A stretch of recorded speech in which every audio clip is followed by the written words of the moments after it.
Today, we're diving into something huge, the Sinai Peninsula. It's this vast, historic land, and right now it's at the heart of one of the most ambitious development plans we've seen in the region. Egypt is betting big on transforming Sinai, and it all starts with a single, powerful vision.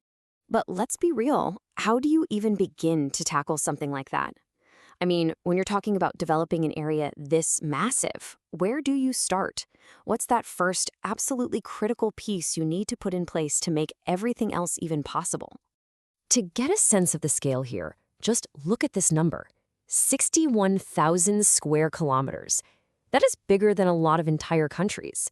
And when you're dealing with a territory this vast, just building roads, while important, isn't going to cut it. It's simply not enough to spark real, widespread development. You have to find a way to shrink the map. And that, right there, is where the state's new vision for what's often called the land of turquoise comes in. This isn't just about a few construction projects here and there. No, this is a complete strategic overhaul of the entire peninsula. So here's the core idea. The main goal is to shift Sinai from being this beautiful but relatively isolated piece of land into a fully integrated economic engine for the whole country. We're talking about unlocking all of its potential in tourism, agriculture, industry, you name it, and connecting it seamlessly to the rest of Egypt and, really, the rest of the world. So how do you do that? How do you forge that connection? Well, the answer and the central argument of this entire plan isn't on the ground. It's in the sky. Modern airports are being set up as the fundamental solution to Sinai's biggest development challenges. This phrase, pulled right from the official strategy documents, says it all. Airports aren't just a nice-to-have or an add-on, they are viewed as the absolute cornerstone. But, what does that actually mean in practice? A cornerstone is the piece everything else is built on. Without it, the whole structure is weak. For Sinai, airports are designed to be exactly that. They just erase vast distances, making the whole region accessible. They signal stability and opportunity, which attracts investment. And it's a classic multiplier effect. For every one job at an airport, you get several more in the economy around it. And, super important, they boost security by enabling rapid logistical support when it's needed. Now, the strategy isn't just about one big airport. It's about creating a coordinated network. These five, Bardowell, Sharm el-Sheikh, St. Catherine, Arish, and Taba, each have a very specific job to do in this grand plan. So let's stop thinking of them just as airports and start seeing them as five distinct engines of growth. Let's see how each one is supposed to work. Okay, so let's break down these five engines. We're not just looking at infrastructure here. We're looking at five unique tools, each designed to drive growth for a specific part of the peninsula and for a specific purpose. All right, first up, Bardowell International Airport. This one is brand new, and it's been strategically placed right in the heart of central Sinai. This isn't just for tourists snapping photos. Oh no, this is a workhorse built to serve a whole range of economic activities. What's so cool about this is you can see just how versatile Bardowell is meant to be. It's there to support the new farms getting water from the Peace Canal. It's there to connect the fishing industries. It's there to serve heavy industry, like massive cement factories and marble quarries.